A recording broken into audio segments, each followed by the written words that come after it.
Graça e paz, cara amiga, caro amigo que acompanha diariamente a nossa meditação sobre a Palavra de Deus no Santo Evangelho, nesta terça-feira da 15ª semana do Tempo Comum.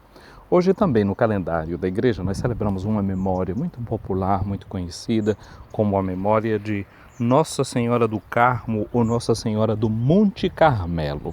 A palavra Carmelo em aramaico significa jardim.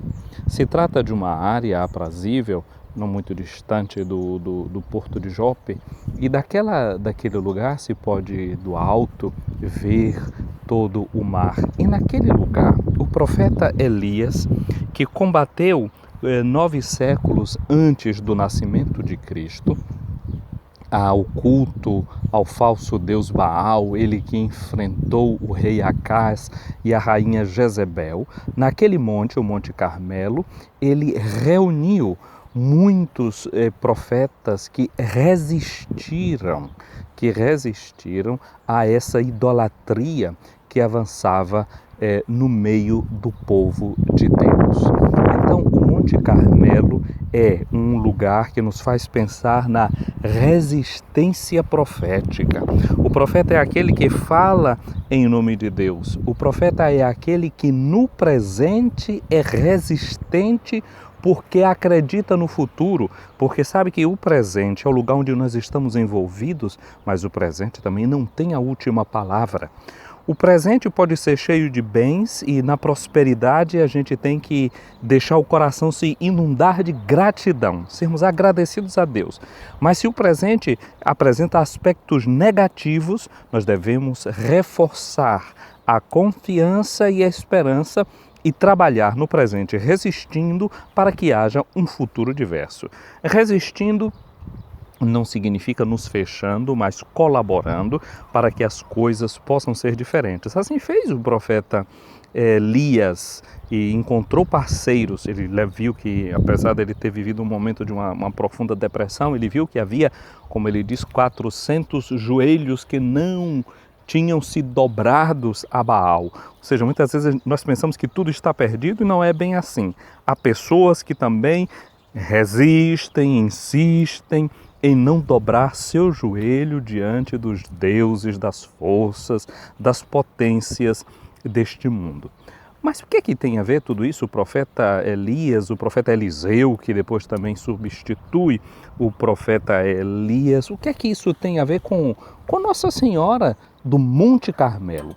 Bom, há uma tradição que diz também que Maria, José e Jesus, quando retornaram do Egito, eles fizeram uma pausa ali naquele monte, naquele jardim, naquele lugar aprazível. Essa é uma tradição, não encontramos em lugares escritos. Mas o fato de venerarmos Nossa Senhora a partir deste lugar, que já desde o século XII era um lugar onde encontrava-se ali um monastério de monges, provavelmente do rito maronita, que se denominavam discípulos de Elias, não é? Porque ali viviam essa tradição que já vinha do tempo desse profeta. Sim, o que tem a ver Maria, apesar de se indicar essa passagem provável da Sagrada Família naquele lugar, com este lugar? O que tem a ver?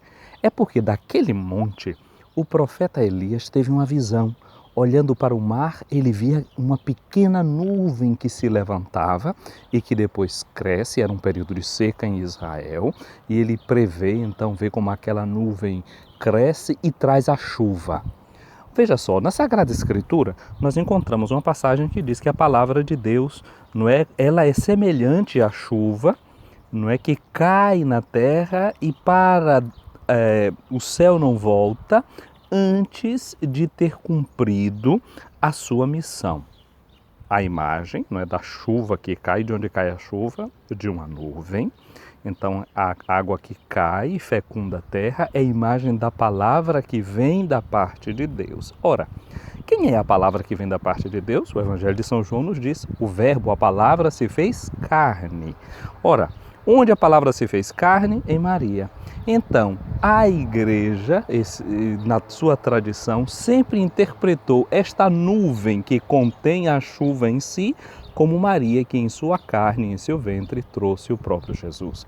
Portanto, esta profecia de Elias vendo esta nuvem que surgia do mar e trazia a chuva para a terra seca, é a imagem da própria Maria que em seu ventre carrega o Salvador. Então, nesse monte, o Monte Carmelo, Elias teve esta visão que, aplicada ao futuro da humanidade, se vê a encarnação do Verbo que, como chuva, desce do céu.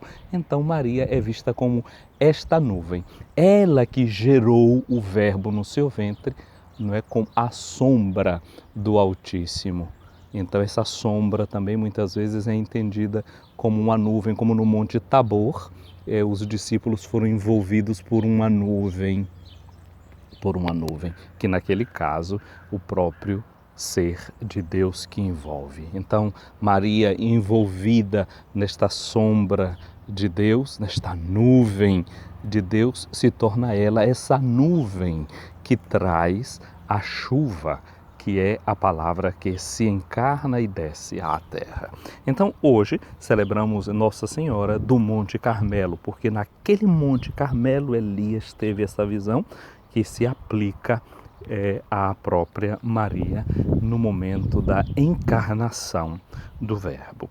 O Evangelho que nós temos hoje, que nos orienta, nos ilumina na celebração desta memória litúrgica de Maria do Monte Carmelo, é o Evangelho de Mateus, no capítulo 12, versículos de 46 a 50. Mateus 12, 46 a 50. Nós encontramos Jesus que estava falando às multidões. Diz o evangelista Mateus: sua mãe e seus irmãos ficaram do lado de fora, procurando falar com Jesus, falar com ele. E alguém disse para Jesus: olha, tua mãe e teus irmãos estão aí fora e querem falar contigo. Jesus perguntou àquele que tinha falado: quem é minha mãe e quem são meus irmãos?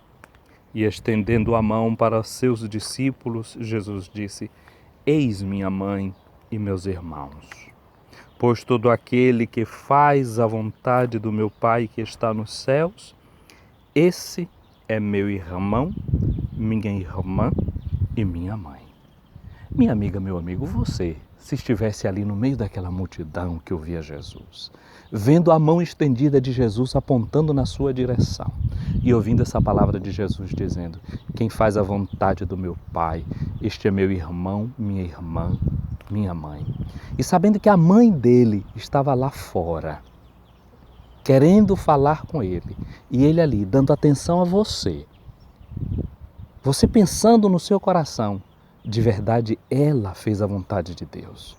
Tanto fez a vontade de Deus que o gerou no seu ventre. Primeiro ela escutou, acolheu, obedeceu, ao ponto dele ter se encarnado no ventre dela.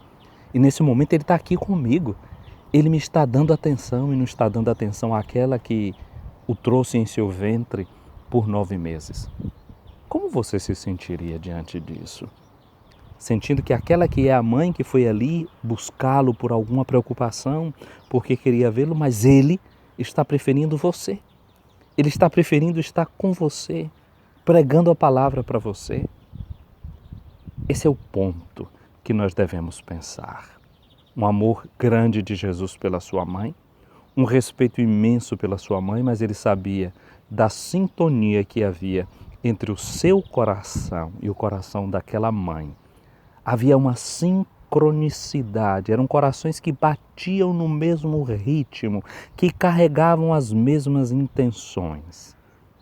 Aquela mãe já tinha entregado seu filho, o filho já tinha deixado a casa, já girava pelo país pregando o reino de Deus. Aquela mãe já tinha feito a grande oferta no templo, ela já tinha entregado aquele menino 8 dias depois do seu nascimento, quando lhe foi dado o nome de Jesus, que significa Deus salva. Aquele filho já estava entregue. Mas agora pense, esse filho, por causa de você, por causa de mim, até de algum modo, digamos assim, priva a sua mãe de sua presença física. são as loucuras de Deus, são as loucuras da encarnação. Por causa de mim, por causa de você, nós que somos ovelhas perdidas, nós que de verdade, não em tudo na nossa vida ouvimos a palavra de Deus e a pomos em prática, nós que de verdade não acolhemos a palavra do Senhor assim profundamente para sermos seu irmão, sua irmã, seu pai, sua mãe, mas por mim, por você, Jesus deixa tudo. Ele já tinha deixado o céu, ele já tinha deixado o seu pai, deixa a sua pátria, digamos assim, e se encarna e vem ao nosso meio, por mim, por você. Hoje a gente celebra justamente isso. Essa palavra de Deus que desce do céu como a chuva que cai da nuvem e irriga a terra. Mas de novo, pelo efeito da evaporação, essa água vai subir de novo, vai se condensar e vai se formar de novo em nuvem. O filho estava continuamente unido a essa mãe. O coração deles não se separavam, como também agora não estão separados, estão unidos os dois na glória de Deus. Mas por causa da missão, por causa do reino que deve tocar a mim e a você, esse filho se separa, como a chuva que cai da nuvem, desfaz a nuvem. A nuvem se desfaz na medida que ela se transforma em água, em chuva. Como Maria naquele momento, novamente ela estava tendo um parto. Aquele filho partia dela continuamente para cair no meu coração e no seu coração. E assim, na medida que aquela água cai como chuva dentro de mim e de você, essa palavra vai nos regenerando, nos transformando, nos colocando na mesma comunhão de Maria e Jesus, porque nos vai tornando discípulas e discípulos, filhos e filhas, irmãos e irmãs. Nós vamos nos tornando uma coisa só em Cristo Jesus. Minha amiga, meu amigo, no dia de hoje, agradeçamos ao Senhor pelo dom da profecia que foi dado ao profeta Elias, que viu aquela nuvem que subia do céu, imagem do que é a Virgem Maria. Agradeçamos pela profecia que no presente é resistente, mas é também sonhadora, capaz de ver o futuro, capaz de entender que o presente não tem a última palavra. O presente também é como uma nuvem que é passageira e que se deve se desfazer em chuva fecunda. Que o Senhor fecunde nossos corações, que o Senhor fecunde a nossa mente, que o Senhor fecunde a nossa vida. E que em Maria, a Virgem do Monte Carmelo, a nossa vida se torne um jardim bem irrigado pela presença da Palavra de Deus. Um dia abençoado para você, meu irmão. Um dia abençoado para você, minha irmã.